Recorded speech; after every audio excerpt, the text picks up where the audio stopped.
Okay, Doctor. Yeah, Doctor. All right. Okay. Right. So let's continue. So today we're gonna learn on the experimental design. So I would say this is the most important and very interesting part of the biostatistics, because this is where you gonna apply a lot in your study, especially if you do your uh, postgraduate study, or if even you do your FYP, you need to design your experiment, or even most of the time your supervisor will give you a topic, but then it is good to scrutinize the experimental design that has been planned by your supervisor, because most of the supervisor, they might forgot already about what they have learned in the experimental design. Usually they use or they copy the design or the experimental design from the literature. So it is always good when you got a topic, when you're gonna get a topic, when you do your FYP, you check, because you have learned, you're gonna learn on the experimental design. So it is good that you scrutinize the design of the study for your particular FYP. Because anyway, for the uh for the Viva, for the proposal presentation, first thing that usually the lecturer or even the researchers gonna look is the experimental design. If even your experiment is novel, there's a novelty there, and you might like publish a breakthrough in the science, but if your design is wrong, what you get or what you're gonna get is actually a rubbish, because anyway the design is not correct, and then the data that you got is not really accurate. So it is not really uh, describing the real picture of your study. Okay, so that is the thing that we're gonna cover in this topic. Okay, so let's record this. Recording in progress.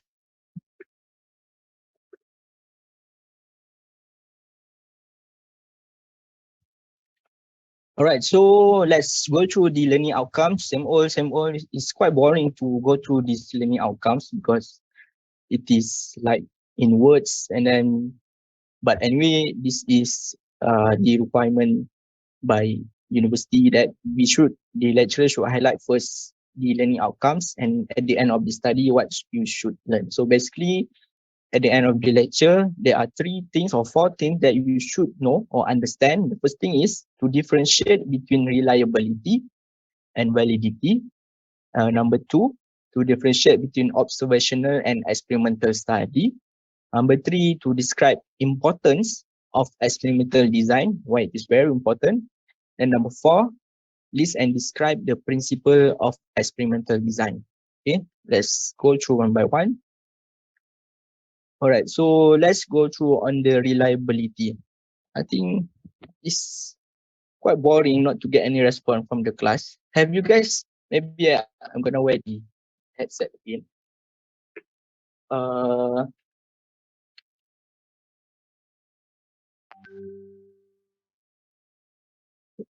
it's my mic. Okay.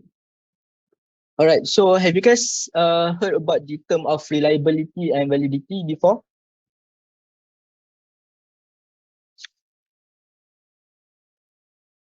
Did you guys learn this in your like foundation or in your SPM? Anyone? It is good that if you guys can turn on your video. It's quite boring to teach by seeing only a black screen. For those who can turn on their video, turn on their video. Usually I ask my students to turn on the video so that it will be more interactive. Hello. No. Yes, Doctor. Have you guys ever heard or learned this term before? Reliable or validity? No, Doctor. So in terms of the lemon term, what you guys know about reliability? Not not to base on what you see on the slides. Reliable. No, doctor. Okay, so reliable. So in a layman term, reliable. So do you think that it is very important to find a reliable boyfriend or girlfriend? No. Not important. Yes. Important. It's important. So what do you guys understand in terms of reliable boyfriend or reliable girlfriend? Is it that when you call or when you want to find someone to talk to, they are always around? Is it considered as reliable? Depend on the person. Depend on the person. Okay. How about others? Reliable. Reliable husband, reliable wife, reliable friends, reliable boyfriend, girlfriend. Doctor, kami single, doctor. Say again. Kami single, doctor. Single. You guys, all everyone single. Come on, you guys in your third year. You're gonna leave university soon. There's only 1 year left. So if you ask me, in my opinion, better you find a partner before you leave the university, because after you leave the university, it will be more difficult because you're gonna focus with your career and then you're gonna work like 9 to 5 every day. Sorry, Then you must doctor. But there's no one meet the eye. say again. No one meet the eye, doctor. No one. No one that catch my eye. Oh, okay, okay. I because it is the opportunity, because you guys are like, we have like a combination of 115 students. So I bet there should be someone that you would like to talk to or what. So this is the opportunity. So anyway, reliability, it represents almost the same thing like in the lemon term, where when we want to measure some things, we will always get the same value when we measure it several times. Okay, same goes to reliable boyfriend or girlfriend, meaning that every time when we want to find him or her, he or she is always there. Okay, it is not like you have a boyfriend or girlfriend, but then he or she is like still having or still contact other friends. Okay, that one is not reliable. Okay, so in statistic, there are two important components when you want to design your experiment. Okay, the first one is the reliability. The second one is validity. If let's say you're not gonna remember even one thing in this lecture, please remember these two things. Okay, when you want to scrutinize the design of the experiment, always take note these two important components. The first one, reliability. Second one, validity. So reliability is very simple. It is like in every experiments, we have like replicates. And then for every replicates, we're gonna measure. So, but for each replicate, usually we're gonna measure it 2 to 3 times, because we want to ensure that the device that you use, let's say for example, you are using pipette, you have experienced a lot on the use of pipette, right? So pipette usage is very important or very sensitive when you do a molecular study. So let's say you like to measure or dispense about 5 microliter. It's very small. And then when you do it second time, definitely you still want it to be 5 microliter. So if you cannot get the exact 5 microliter, meaning that the pipette is not, it's not what? Not accurate. Pipette is not reliable. So that we later we're gonna see some example in terms of the in terms of the diagram to see clearly the difference between reliable and validity. Okay, so in other words, reliability also means repeatability, consistency, reproducibility. I also want to give an example.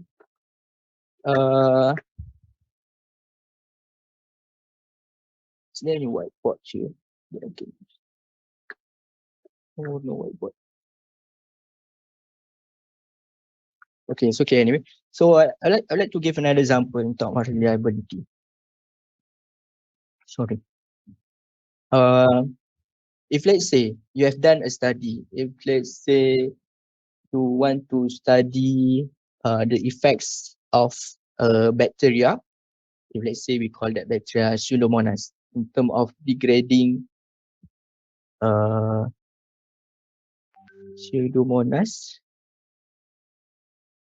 You know what is Pseudomonas, right? Yes. You've learned the Amali 1 of microbiology, right?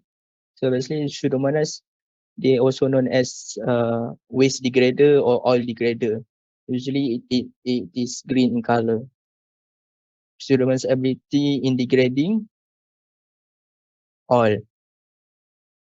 Okay, if let's say you have done this study and then you see that Pseudomonas has the ability to degrade up to, let's say this is like the conclusion lah, or maybe the end findings, degrade up to 25% oil. Okay, meaning that if let's say there's 10 mil oil, 2.5 mil oil can be degraded. Usually we use Pseudomonas to degrade a used cooking oil. There's no point on degrading a new oil, because new oil you can use it. So most of the study or researcher they utilize these microbes to degrade the used cooking oil. Okay, have you seen the drain around the what's the name of the food court at the Seri Sedang? Apa nama food court? Can't remember. Is it Medan? You know, I'm not sure whether is it called Medan. What do you guys call it? The food court near Seri Sedang, behind KFC, beside DIY. Apa nama dia? Hello, there's 95 of you here. If Tak yes, ingat betul. is that food court? Oh, Food you court. guys batch baru ni mungkin banyak sangat online. Padang. Saya menunggu term Padang atau apa ni, Medan. Yes, Padang. So basically, if you check on the drain or inside the drain, you can see that there's the drain is actually clogged by the waste, right? Have you guys ever seen it? Yes. It's even smelly, especially during raining season, where the smell after it's raining, the smell gonna come out like it's like disposable, like a place of disposal of rubbish. Okay, so that's actually the smell of the drain. The the materials or the items that makes the smell or produce the smells actually comes out from the used cooking oil. Okay, so basically there's a bacteria there that trying to degrade the used cooking oil, but they are not at high percentage. So anyway, what the small hawker should do is they shouldn't discard their used cooking oil straight away into the drain, because they're gonna clog the drain and then gonna come up with other problems in terms of decontamination, very smell, and then it's very dirty, and then it is not good in terms of the image of a food court, because that's the place where you eat. Okay, all right, enough of that. So hopefully you understand what is the term of reliability. Oh, I haven't finished this part yet. Okay, so basically, okay, this is the first study. So if let's say maybe Izzat did this study. Okay, and then next Afiqah want to do the second study to check, to scrutinize whether is it correct that when we use one strain, maybe this is like a an unknown strain, but Afika got the Afika got the strain from Izzat, and then she wants to scrutinize the result. She wants to check. She wants to double confirm whether can we get the same result. So let's say when Afika runs the experiment, she got like maybe 5% degradation of the cooking oil. This one is control experiment. We fix all the percentage, all the condition, time, everything. This one is just for example so that you can understand. So the question now is the experiment done by Izzat reliable or not? Not reliable. How about the rest? How about others? Suryani.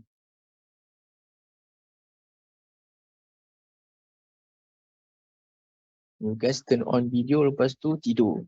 Apa ni, turn on Zoom lepas tu tidur. Suryani? Not reliable. Oh, okay, sebaik ada. Not reliable. Okay, saya nak tanya lain. Afrina.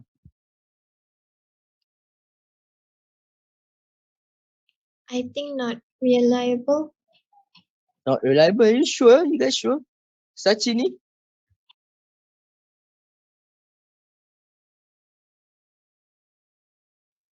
Hello, Sachini, are you there?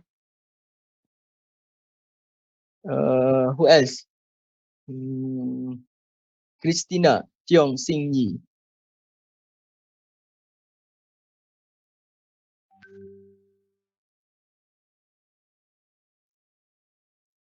Yes? Reliable or not? Not reliable. Not reliable. Why it is not reliable, Christina?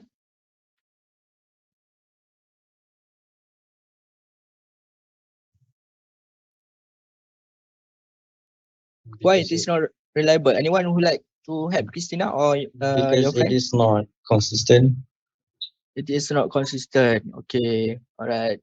So the term here is, other than consistent, it is repeatability, consistency, and reproducibility. So every time you run an experiment, it should be repeatable. How to make it repeatable? That is why it's very important when you write your methodology, you need to put a very specific details of every reagents, chemicals that you use, the brand, the percentage, the amount. Even for microbes, you need to highlight is it what kind of strain, is it a novel strain or new strain, isolated, everything need to be highlighted. Why? Because when you're junior or when there's a researcher would like to confirm your finding, especially your finding is a breakthrough in the science world, when they want to repeat it, they can get the same estimate. You know that most of the experiments published or most of the study published by the researchers is not repeatable, cannot be repeated. It can be repeated, but it's you cannot get the same results, especially when the researcher claims that this one is like, for example, like whether this drug is effective in terms of treating COVID, for example. But then when other researcher repeat the same experiment, everything permanent, they control other factors, they didn't get the same results. Okay, please take important note that your experiment should be reliable in a sense that it can be reproduced. So that's why, in order to make sure the data that you obtain is reliable, what you do is you also you have a replicates. Okay, later we're gonna do it and we're gonna see the importance of replicates. Okay, how about validity?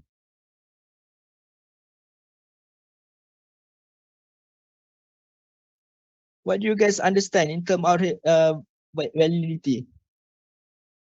Do you think that your program, let's say you guys are from biotech, your Bachelor of Science Biotechnology and also Bachelor of Science of Biochemistry is valid in term of qualifying or producing future biotechnologists and biochemists? Do you think your program are valid or not? For this question, you can type on the chat box. I think there's some friends, some of your friends who are announcing that they are single. You guys can like PM them. Weakness. Not sure whether Pierre is single or Pierre is single. Okay, let's back to the validity question. Anyone? You guys think that your program is a valid program to produce a future biotechnologist or future biochemist? Maybe Um, valid. Valid, maybe. In my Why? opinion, I feel like yes, You think so? Why? because mostly our program is industrial based. Like we actually learn like what the industry is doing. We are learning like what industry are using For compared example, to maybe here can you give an example? like for example, okay, I'm taking industrial microbe this semester, so it's like Oh, we don't yet carry out any experiment lah, but then we got lecturer that help us to actually understand what the industrial is based on. Like for example, Prof Fu is doing LAB, like she was explaining about LAB. Although I didn't understand like the whole thing, but I still try my best to understand. Um, at least like all these come from real industrial based experience. Although we are still like not in the real industry yet, but we're still able to like kind of just get a glimpse of it. So I feel like it's valid lah. Even that's like for the course. Yeah, because like the people who actually teaching us got the experience in the real industry. okay, that's good. Thanks, Pierre. But anyway, that is your opinion. We cannot justify only whether that program is valid of producing future biochemists or bioprocess. Yeah, bioprocess. You guys are from Department of Bioprocess, but your program is Bachelor of Science in Biotechnology, right? But you cannot justify whether it's valid or not based on just opinion because it is abstract. It is not quantifiable. What do you think that your programs are valid? Our You guys, CJ is accepted by Malaysia. not only Malaysia, it is acceptable throughout the world. Not only in Malaysia. If it's only accepted in Malaysia, when you want to do your PhD in overseas, they're gonna ask you to repeat back your degree if it is not valid. Okay.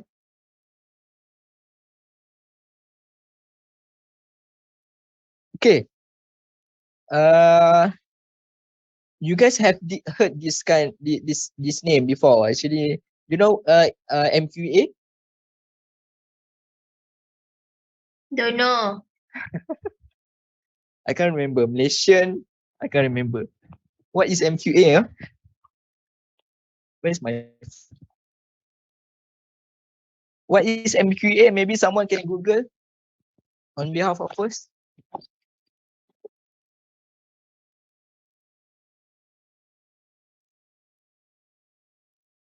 Guys, MQA University.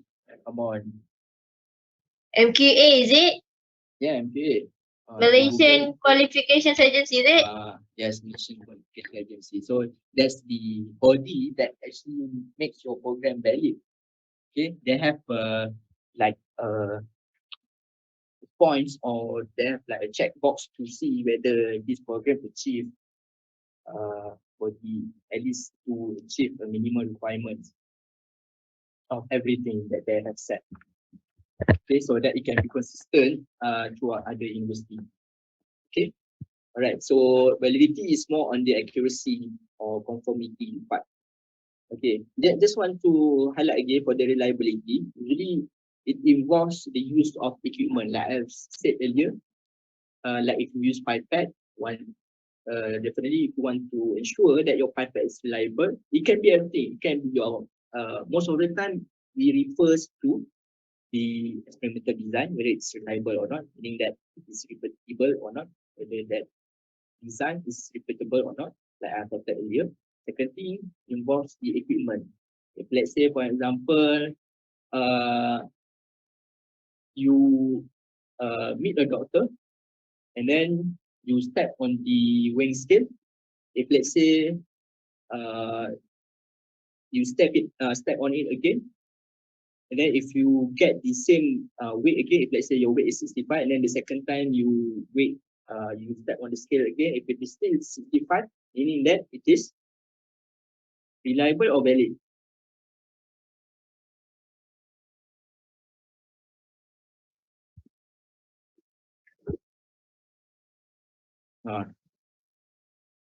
It's too slow, no wonder I didn't wear smart. Okay, so maybe I like to write, but the Zoom there should be a whiteboard, but I'm not sure why there's no whiteboard here.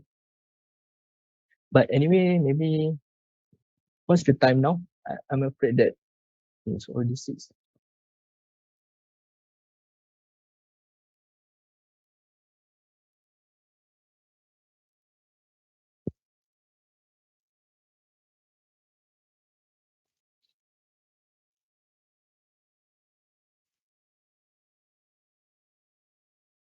Can you guys see my screen? Yes. I just like to show some example. Why there's line here? How to remove this line? Okay, let's say, for example, if let's say we check your weight, let's say you meet a doctor or even you check on your own. The first time you step on the weighing scale, it is 65 kilo. The second time, it is maybe 65.1 kilo. The third time, it is 64.9.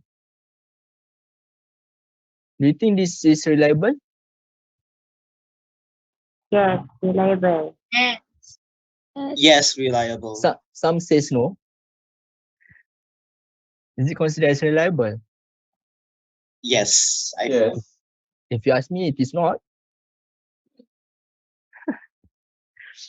In experiment, 100 gram can give a lot of effects to your study. This variance is very high. We call it as a variance. You learn it as variance already, right? This variance is very high. In a perfect world, you should expect that it should be same at all time. But sometimes it's almost impossible lah. But most of the time, if we have a good scale, that's where we come later. Okay. Okay. Definitely, you should get the same weight. If this one is not considered as reliable, but it is not bad, still not bad. Okay. But this is where it is very important for your equipment to be calibrated. But this is other case lah. This is for different calibrated, and then this one is more on working well. Should be working well lah. If it is working well, most of the time you're gonna get the same weight. Okay. Now I'm moving to the second part. But if let's say you use other measuring weighing scale, then suddenly you check that your weight is 60 kilo. Okay, maybe this is the first weighing scale.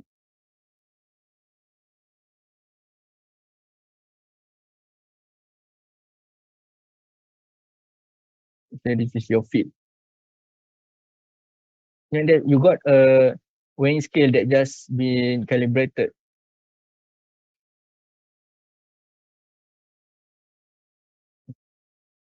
Which one? And then this one is been validated or even been calibrated by Siri.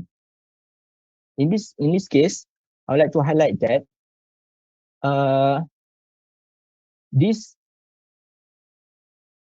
second weighing scale is valid compared to this weighing scale. Do you understand or not? No, doctor. No, doctor. Okay. So let me, I think there's one slide in the, okay, sorry. I think I got the terms mixed. What's wrong, weakness? So basically, we are still talking about reliability. Okay. Okay. In this case, if let's say your uh your this measuring scale is already being calibrated, okay, definitely you can say for sure that your weight is 60 kilo. So the other weight, you can say that it is not a reliable measuring scale because you didn't get the correct one. Okay, so meaning there's a reliability issue with this weighing scale. Usually reliability always reliability issue always relate with equipment. Usually when you want to measure your blood pressure, okay, say your pipetting, this one blood pressure equipment, pipetting, then what else? Your thermometer. Okay, so that's why it's very important to use a well calibrated equipment. Need to use.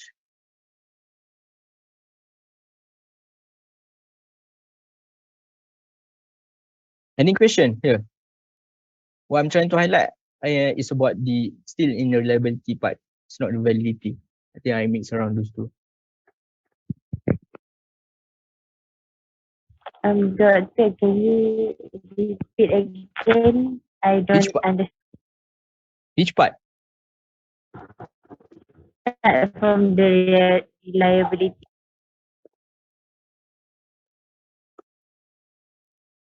From the reliability issue. Okay, maybe I repeat again. Actually, this example is very straightforward. Okay, you understand. First, let's say let's understand back or maybe refresh back on the concept of reliability. Okay, reliability is when you measure, you get it consistently. Measure and get it consistently. When I mix with the validity, then I understand that you guys got confused with that. Measure and get it consistently. So meaning that in the case of weighing machine, when you measure at 65 kilo, it should be the next time you measure also should be 65. If let's say there's a plus minus, okay, maybe I don't want to use the plus minus one. If let's say you step again, and if it is you are not gonna get the same one, meaning that there's a reliability issue with the weighing machine. Clear? Maybe we check on the slide. I think I put the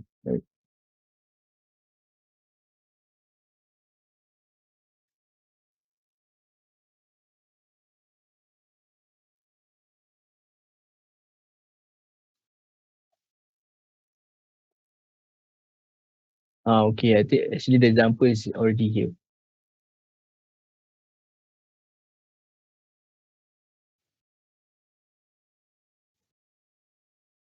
Okay, can you read this slide? So basically from here, okay, for example, let's say, I think I've covered that about the let's say your program. Well, yeah. Let's look the second point. However, variables that are reliable are not always valid. Okay, so actually the example that I given earlier is correct. Okay, so meaning that if let's say if you use that measuring scale, if you get the same measurement every time, if let's say 65 kilo, 65 kilo and then 65 kilo, you can say that the measuring scale is what? Reliable. But what if the measuring scale is not calibrated? Okay, what if when you check before, or maybe you have another measuring scale, that the real weight when you step on the another measuring scale is 60 kilo.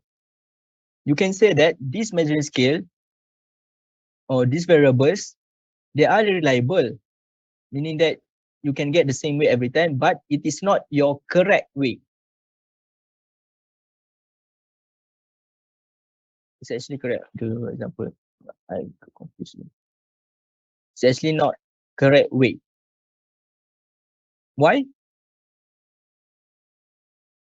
Because it is not well calibrated. So you can say that in this example that the measuring scale is reliable, but it is not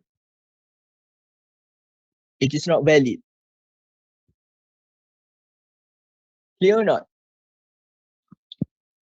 Maybe we go to the validity first. Okay, I think I didn't cover this.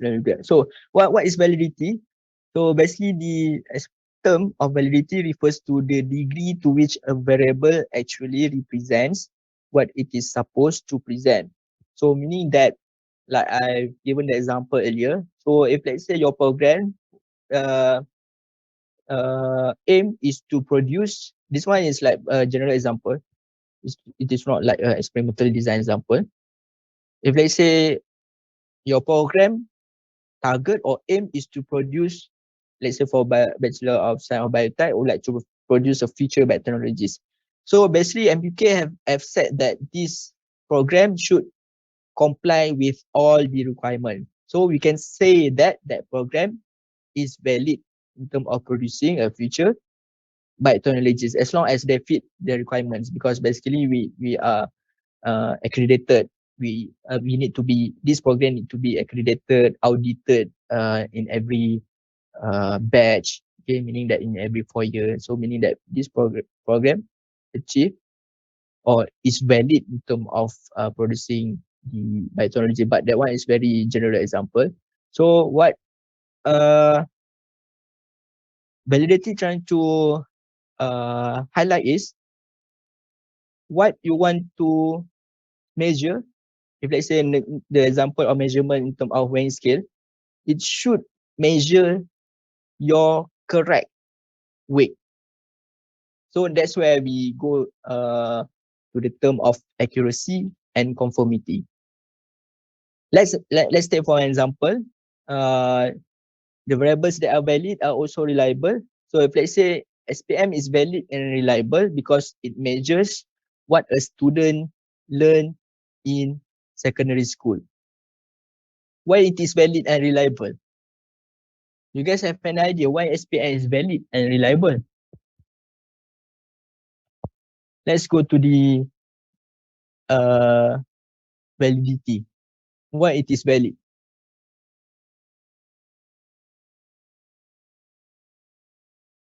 Anyone?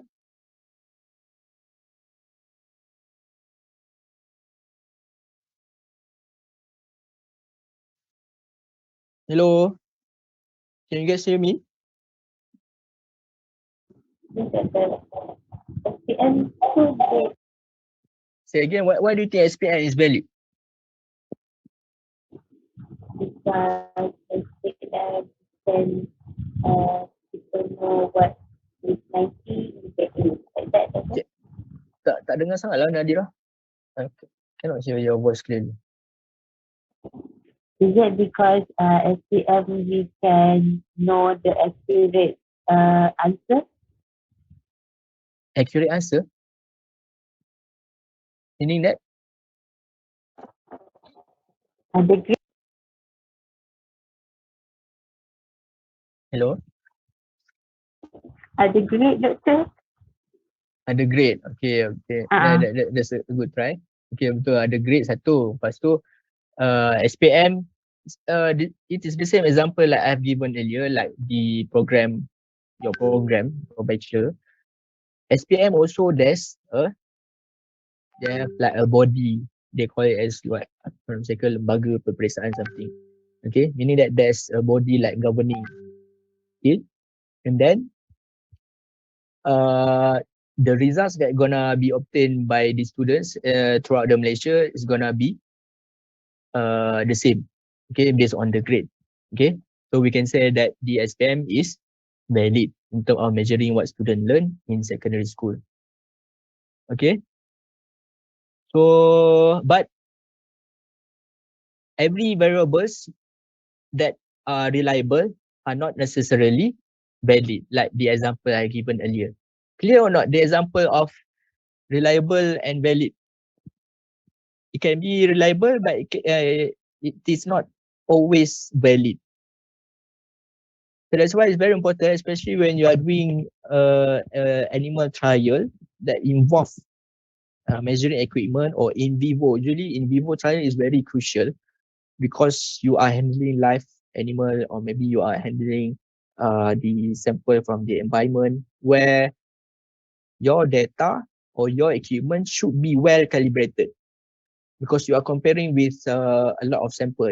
Let's say, for example, you're in the case of measuring the animal, weight of animal, if your machine never been calibrated before, definitely the data that you got could be reliable, but it is not valid because you are not measuring the correct scale, the correct weight of the chicken. For example, of chicken lah, you might think that your experiment is reliable and valid because you don't compare with any literatures. But when you want to prepare your thesis and when you want to prepare your publication, definitely you need to compare your data with the literatures. At that time, no one even realized, even yourself didn't even realize that your data is actually reliable, but it is not valid in terms of comparing with other literatures. Clear or not, this part? Clear? Any question before we move to the next part? Okay, I'd like to write this example. Can you guys see the screen? Can you guys see the screen? Yes, anyone? Yes, question? Oh, okay. I thought you want to ask some. So, to strengthen your understanding in the reliable availability, I spend a lot of time on reliable availability because I think this is a very important concept. That's a question from your friend because approved by government. Okay. Doctor, does that mean a measurement can only be not valid because equipment is not calibrated? Can you see the question? Doctor, does that mean a measurement can only be not valid because the equipment is not calibrated? Or is there any other cases where the data can be not valid as well? Most of the time it involves the calibration. When you do your postgrad, your master or PhD, you will realize a lot of time that, especially when your supervisor or PI don't have money, that your pipette most is always not accurate. I don't know why I need to write this, but I think I would like to write. Pipette is always not accurate. Always assume that they are not accurate unless calibration is done. Calibration is done yearly. There's no point buying an expensive pipette, but you will never do any calibration. Usually we do the calibration in why pipette they have like the accuracy range. I can't remember. If let's say maybe 10 to 20 microlit, it should be measuring up to plus minus. If let's say we like to measure 20 microlit, it should be within range of 0.001.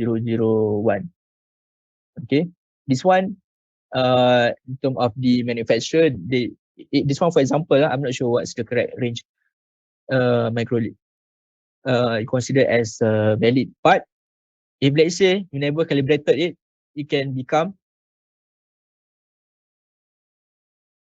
0, let's say 0.01 might not be so bad. Let's say 0.1. It's very, very bad. It can happen usually because this one not valid. It's well considered, sorry. Correct? It's not valid. It's not valid. Okay. So pipette, it involves mechanical parts, usually the spring. So when you don't send for calibration, usually there's a part that's loose that need to be changed, but you didn't change it. So it might give you a wrong dispensing volume, okay, to your sample. It's very crucial, especially when you are playing with the treatment that you have a very different variability or different levels of dosage that you're gonna feed or you're gonna give to your sample. Okay, clear on this part?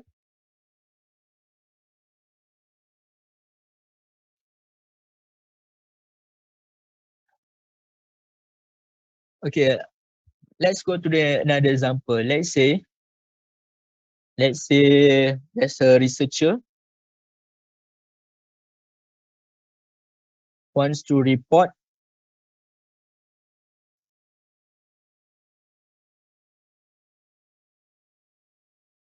the prevalence of crime in a neighborhood.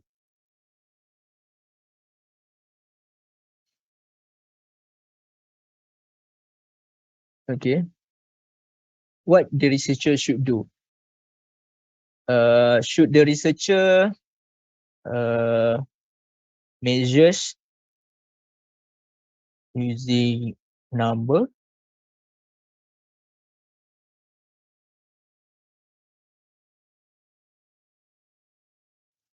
or measures using number of crimes? It's one the same in area over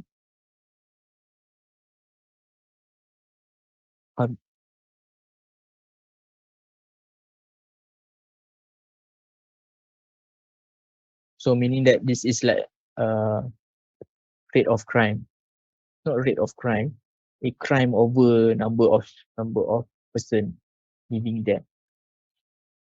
Okay, in this question, which one do you think is the valid measurement that researchers should do?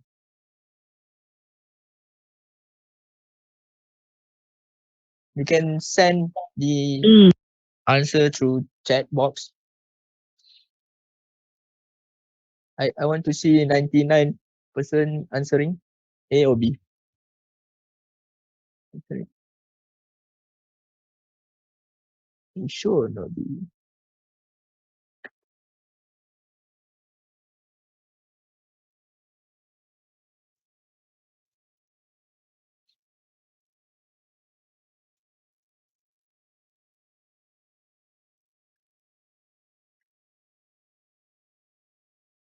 Maybe let's pick someone to explain why you answer B.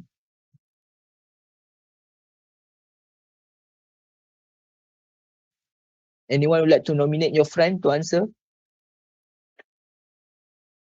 It's like election dah. Would like to nominate your friends to answer? Because cannot see any face. It's black screen only.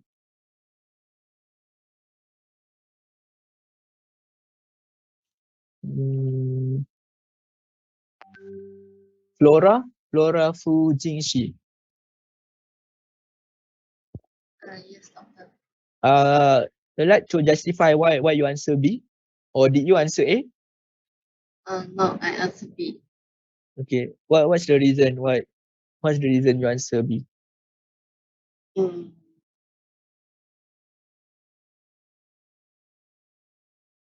Hello? Yes. Why? Got no idea. You think because the answer is long at B, then you think it's correct.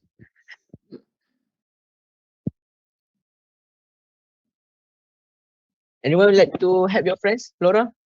Halimatul?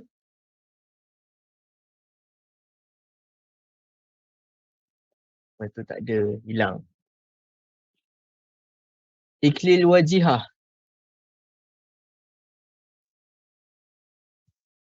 Yes. Why you answer B? Why? I'm not too sure. Sure. Why? Everyone? Why you think it's B?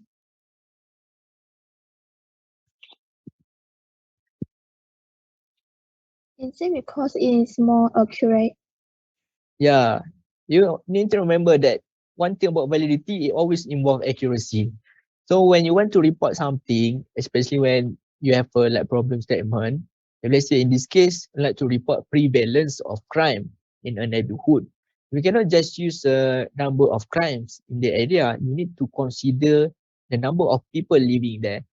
Okay, that's one of the way lah. Then definitely ada complicated ways to do this study. Is actually the researcher need to block the design, block the area. If let's say you can find that some area can be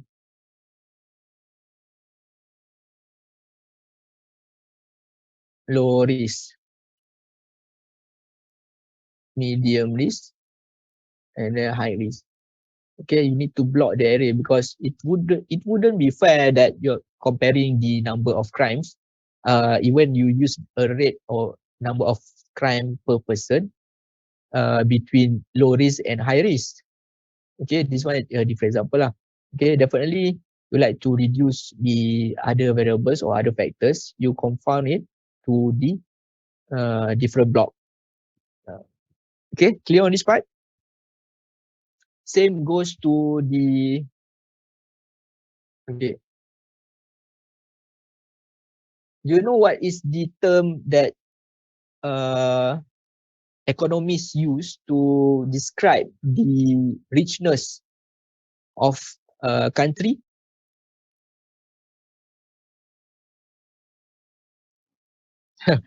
Is the answer is already there. You know what is GDP? No. No, doctor. Is a gross domestic product. Okay, it's very important terms that economists use to describe the economy of a country. So the example is almost the same that what I've given earlier. This nominal GDP, when we want to compare the not the successfulness, compare the economy of a country, you cannot use only the nominal GDP without comparing the number of persons living there. Okay, per capita, you know what does it means by per capita?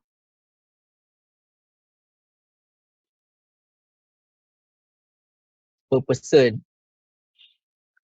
Okay, so meaning that if the economists use only nominal GDP, it only describe a half picture of the countries without considering the number of people. So that's why you can see that in Indonesia, you can see that it's a very large country. So that's why you can see that the GDP, you know what is GDP? You should know this term, especially because you guys gonna vote for our future leaders. You need to know that what's wrong with our country that make us become worse in terms of economy and in terms of the management. And hopefully it wouldn't be repeated again in the future.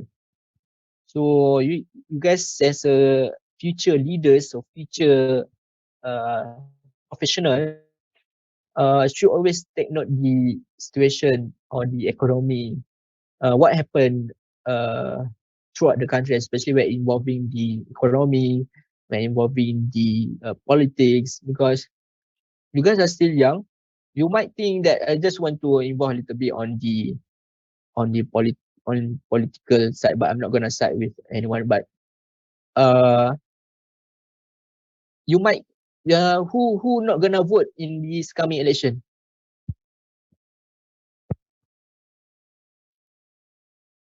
Anyone not gonna vote? Oh, definitely you guys gonna vote lah. You guys got like an extra what 10 days, 2 days. So meaning that your sem break will be 1.5 week. Okay. Anyone not gonna vote? Anyone think that there's no point of voting? They still think that there's no point of voting.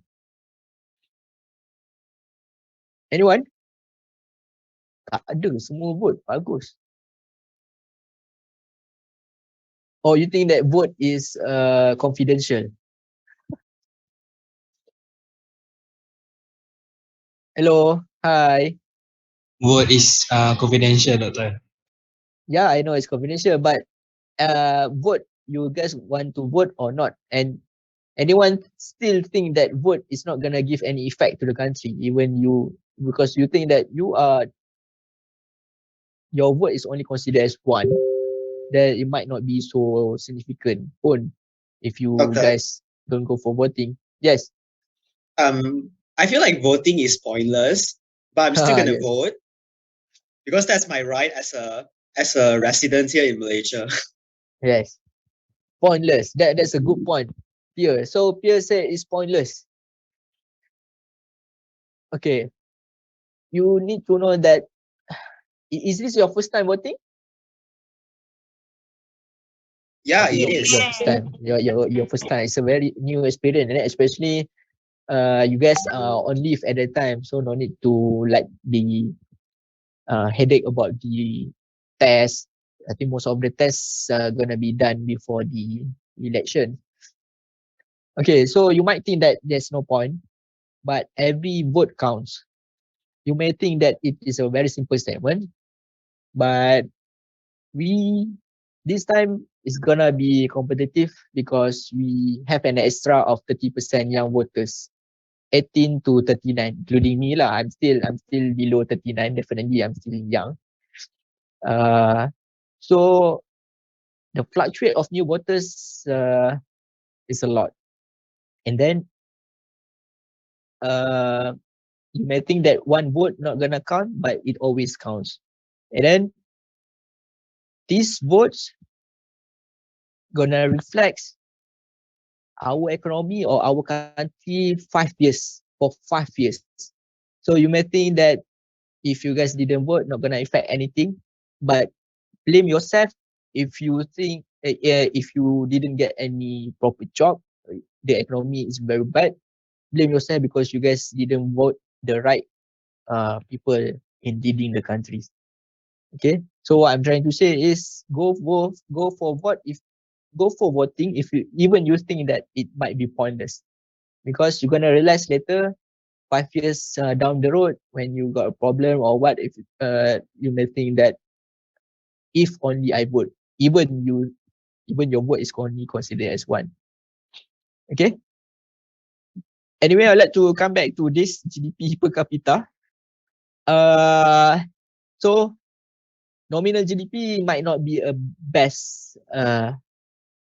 measurement in terms of measuring the worthiness of country. So one thing about GDP, it is actually the number of uh, thing produced, meaning the number of export versus number of import. Okay. Okay. The value of everything country produce and sell.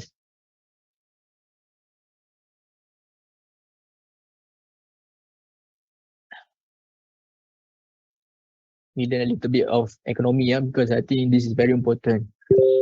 Value of country produce and sell. So you can see that GDP is not the best way because it doesn't involve the number of people living in that country. But I just want to ask your opinion. Do you think GDP per capita is also the valid in terms of determining the economy of a country?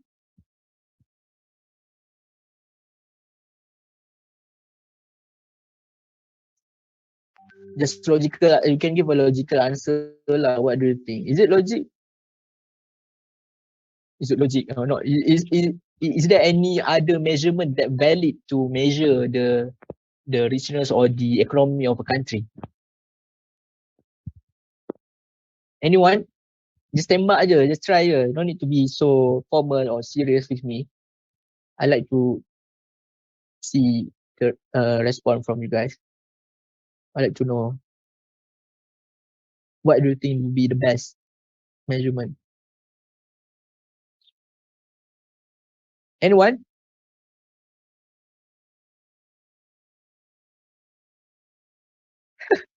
Did you guys take any economy subject? No. No. No.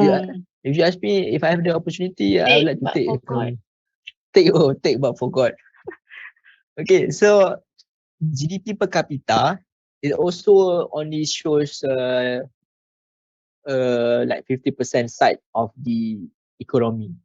There's another term that scientists or even the statisticians think that can be a good indicator of the economy of country. They highlighted that it would be, they are trying to work on that actually, but it can be a bit difficult. They call it as the, I can't remember the term. Disposable income per capita. You know what is disposable income? No. Okay, disposable income is, if let's say Izzat, when you finish your degree, you get a RM 10K job. You get a job that pays you RM 10K. It's too low, right? 10K? Is it too low? 10K? Low, doctor. Low. I, So your future husband Nadira, you want it to be what? 100K per month? 1 million. It's ridiculous lah, 1 million. Even our richest one also, monthly salary is not reaching 1 million. 10K as a starter, okay lah, doctor. 10K as starter. So meaning that your expectation, you should get 10K lah after you finish your degree. Nope, I don't think we can get that kind of price. Just want to share my experience. I'm from industry. I can get more than 10K. But when I work in the government as a lecturer, I didn't get 10K. But there's a reason why I jumped to the academic side lah. Okay. What I like to say. Okay, so basically 10K job. So let's say 5K, Izzat pays to his girlfriend. 1K pays to parents. And then another 3K for like utilities, everything lah, utilities bills. Okay. And then Izzat only got 1K left. So this is your disposable income. Alright. So you definitely, do you think Izzat you're gonna pay your girlfriend 5K? Or spend 5K on your girlfriend? Is it worth it? No, I think I should give to my parents more. Oh, very good. Very good candidate of husband. So those who are here can PM Izzat to make him as like your candidate for future husband. It's very good. Izzat will pay 6K to anak derhaka 1K je. So 1K is still a lot. When you become a husband, you realize that you might not even have enough money to pay to send to your parents because you have family. Okay, so let's say 6K to parents, then definitely in this example you still have 1K left lah. So but in a real example, they won't consider the money that you give to your parents, usually based on rental, price of food, Ini living cost lah. Okay, living cost. Alright. Okay. So you can see that from this example, Indonesia, Thailand, Singapore versus Malaysia. So we are way behind Singapore. So Singapore, there's a strategy why they can be very successful. Number one that you guys should take note is there's still corruption in Singapore, but the punishment of corruption is very high. That's one thing. Second thing is they pay the salary of their ministers, their people who are leading the country is very high. I think if I'm mistaken, the one that posted earlier is 100k per month for their prime minister and ministers. 100k of Malaysia, 100 or 150k. Okay, that's second thing. And then third thing, definitely those who are leading the country, they are capable of leading the country and lead the economy to thrive the global to thrive in the global economy. There's a lot of even Singapore doesn't have any natural resources. They other than export, they become the hub for the export. Another thing also, they open their country for the expatriate. You know what is expatriate?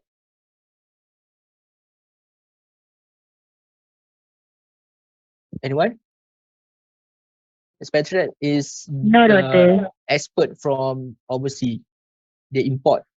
So that's why Singapore, when it's a very good country, they are not free from any problems. They have problems of their people, meaning that people who are living in the country, Singaporean itself lah, they have problems of get a good job that pay them good. Because most of the time,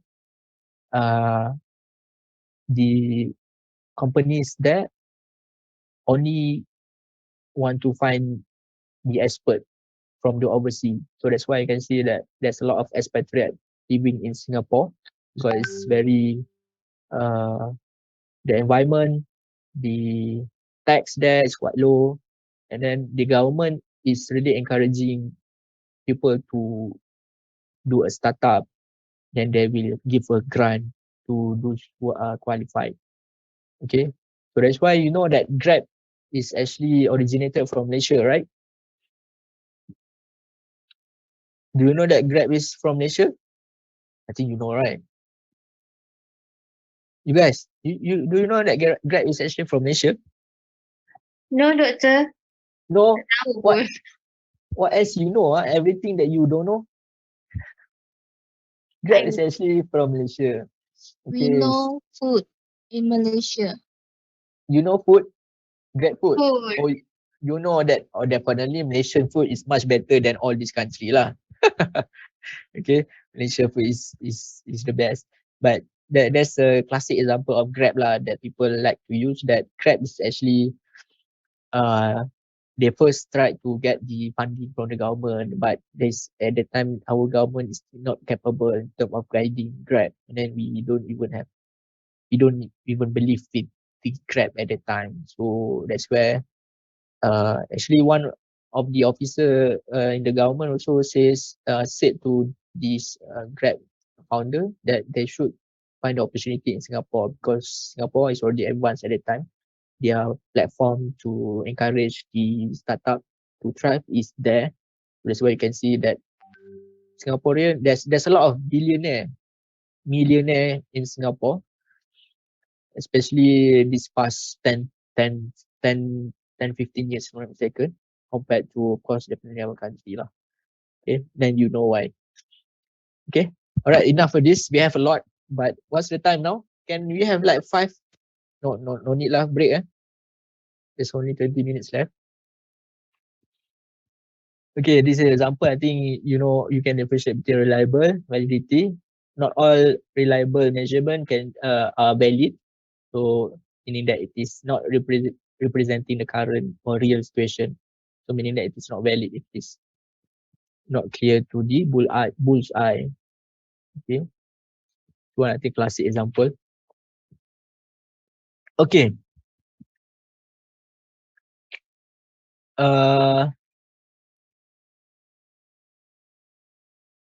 I like to.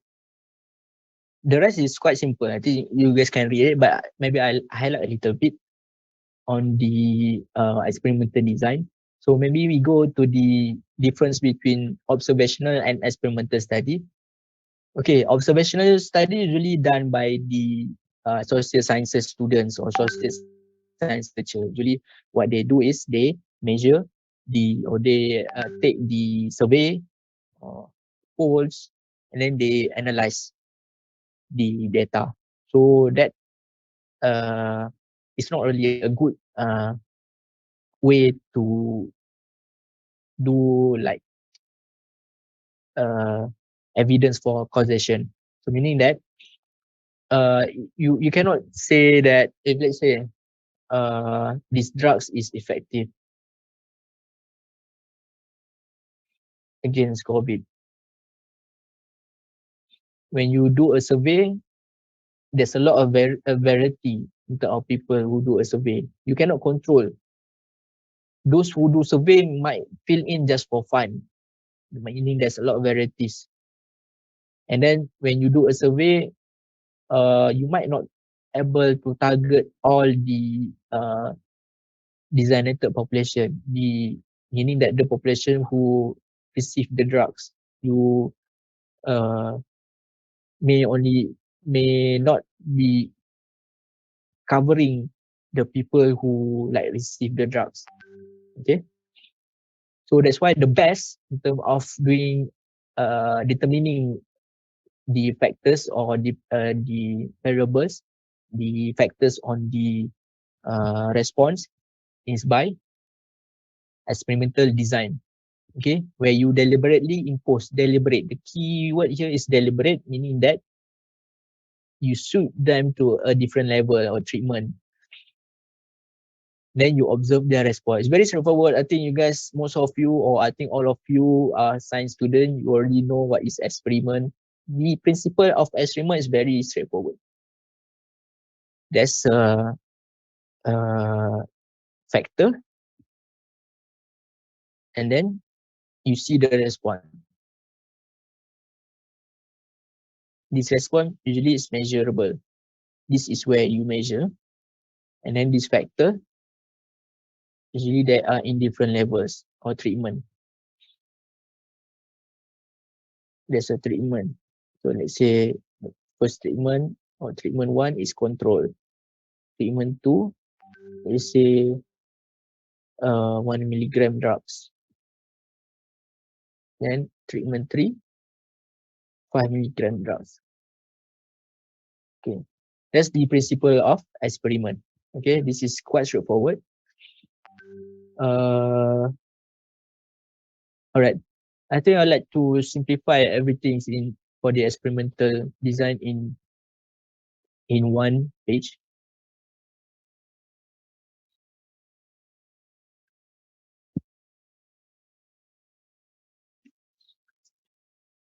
Okay, so this is the most important.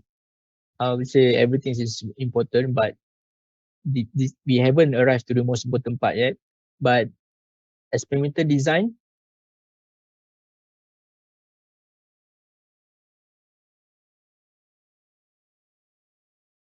is the experimental design terms and principle that is very crucial for you to remember. I think the first one is experimental unit. You know what is experimental unit?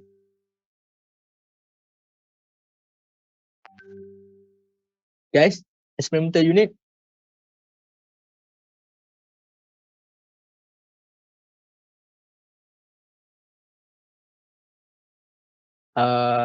Good try, Sofita, but it is actually not unit of measurement. Experimental unit is the subject. It can be human, animal,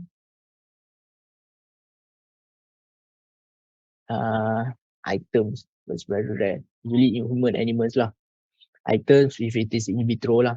For example, if let's say you do a study on the drugs, say example effects of drugs on human. Usually on COVID lah. Let's say for example COVID, definitely you do it on human. So that is the experimental unit. The experimental unit of the example is human. Or the term is the things that we apply for treatment. Okay, just now I highlighted the response. You manipulate the factor and then you measure the response, right? So the factor is the treatment that you give to the experimental unit. Later you're gonna got confused lah with this. Okay, clear? Number 2, factor covers this.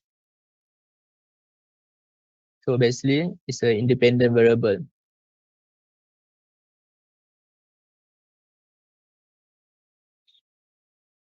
that you control. Okay. Number 3, treatment. Later maybe I'm gonna give one example. We have 15 minutes left.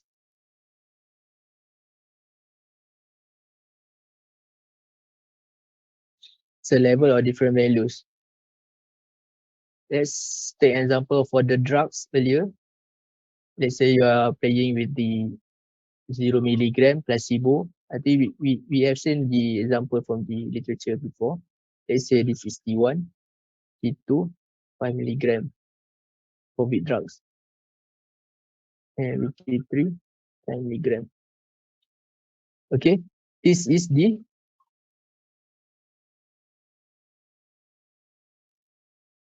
treatment. Okay, it's under the factor, but the treatment is a different level, at different level.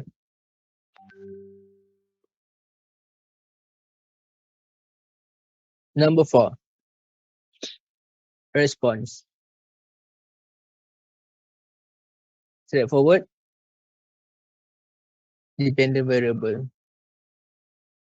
In this case, what is the response variable? Let's say you are studying the effects of drugs on COVID. Which one is the dependent variable?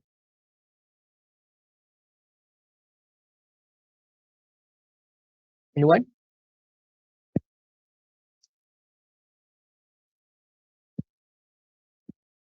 What is the dependent variable? You want to study the effects of drugs on COVID. So definitely, you measure those who good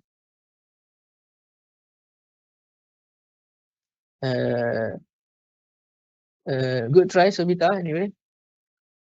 So the title or the experiment, again, effects of drugs on COVID. Okay, so definitely you want to study those who got COVID. That's your experimental unit, human that got COVID. So you give drugs, then what you want to measure is, can they be cured? Okay, usually they check or measure based on symptoms lah, or maybe level of antibody. I'm not really sure. Maybe need to check the paper again. So in a simple way, make number of people got cured from the drugs. Okay, that's the dependent variable. Basically, you like to see whether which drug or which level that is effective in treating COVID.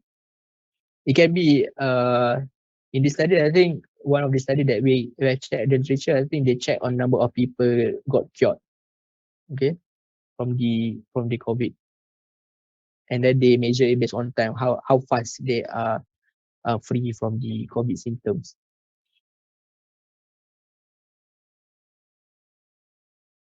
And then definitely in experiments, you need to have replicates.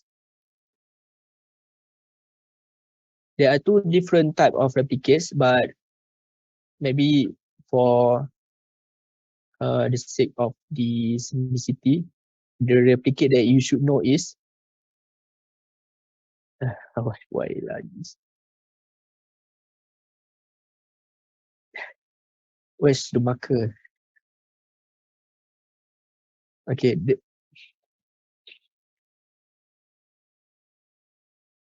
uh,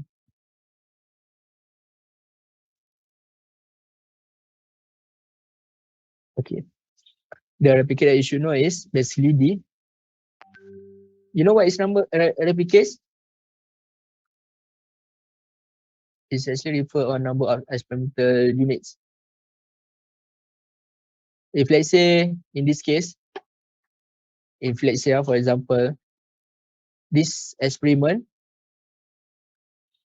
they have like 30 people, 30% or 30 human, meaning that they assign randomly to different group of T1,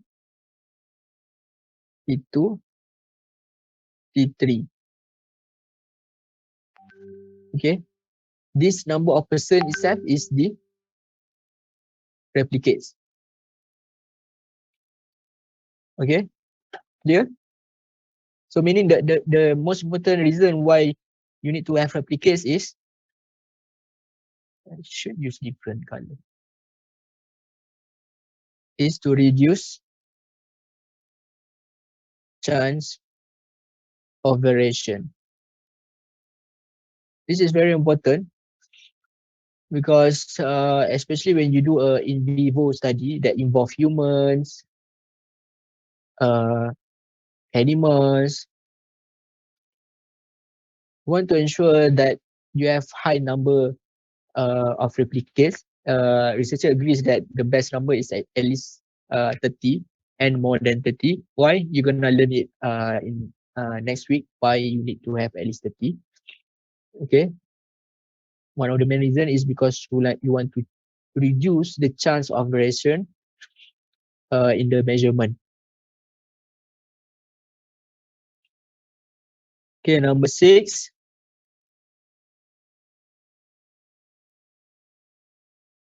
is the randomization. Randomization I have highlighted I think in the early course earlier in the first week that in experiment randomization is number 1. What is the importance of randomization?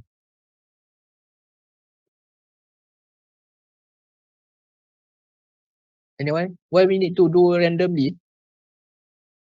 No bias. Yes, no bias. Very good, Adila. No bias, to reduce bias. Yeah, it's almost impossible to know. Maybe reduce bias. Why? We use chance to assign experimental unit. Chance. Okay. There's a way. I think because anyway, later I'm gonna explain a little bit what we're gonna do tomorrow. Actually, we are still gonna go through this again. Another reason is because when we allocate it randomly, we reduce unknown factors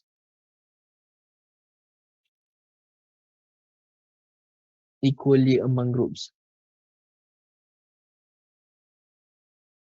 Okay, let's go through one of the example. The example is very straightforward.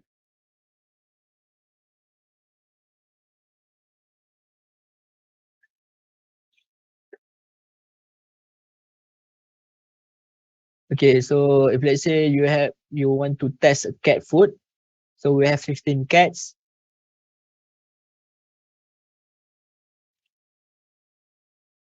How to draw cats? Huh? Okay. Where's the cat? Okay. We need that there's a 2 treatment, T1, T2. Let's say this is cat. There are 15 cat put here. Assigned randomly to different group. And then they're gonna measure the weight again after 28 days. So can someone highlight here what is the experimental unit in this study. Experimental unit, factor or treatment,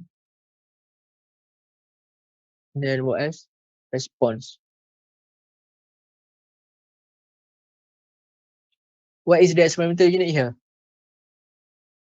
Cat. Cats. Factor,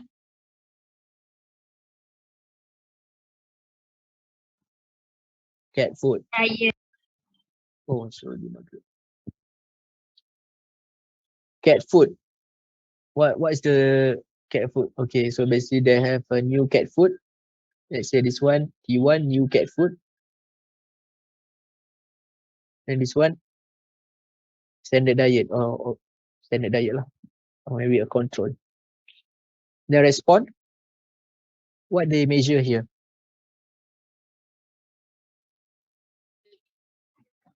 Say again? Okay, wait after 28 days lah. Okay, clear, straightforward.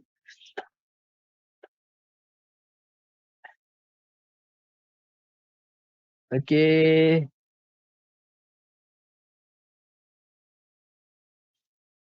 Okay, this is how we do randomization, replication. So anyway, we're gonna have like a group activity tomorrow. Okay. So basically this is the assignment for you guys. But anyway, I'm gonna give you guys time to design or plan. You don't have to prepare like a PowerPoint slide thoroughly. It is good to have slide just to describe about your study. So what you need to do is okay, I need the help from the class chat. Maybe we can WhatsApp Telegram later. I want to ensure that because there's 115 of you, I want to ensure that we gonna have a separate session, meaning that the biochem first 8:30 to 9:45, and then biochem BTC students, you guys have lab tomorrow, right? Until 9. So you guys period is from 9:45 to 11 lah, as usual. Okay, it's not like last week where we combine everyone because we are not going to use any SPSS or computer tomorrow. It is more like to strengthen your understanding on the experimental design. We haven't come to the finale yet. Because there's actually we haven't come to the 3 different types of most common experimental design. And then what you guys need to do is tomorrow. So definitely first biochem. I think how many of you biochem? Biochem third year?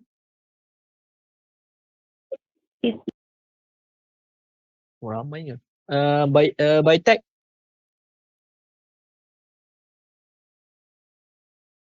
40. Biotech 40, 50, 40, 115, 100, 40, 15, 10, 15. I think maybe those biochem fourth year, you guys can come in the second session, meaning that they're gonna be like 55 lah. Okay, it's easier to arrange like that. Okay, then this presentation, you're gonna do like a presentation on the experimental design. Because we don't have enough time, I think I'm gonna break. You guys need to work in a group of 10. Is it okay? Group of 10. There's a lot, but we don't have choice because this class is too big.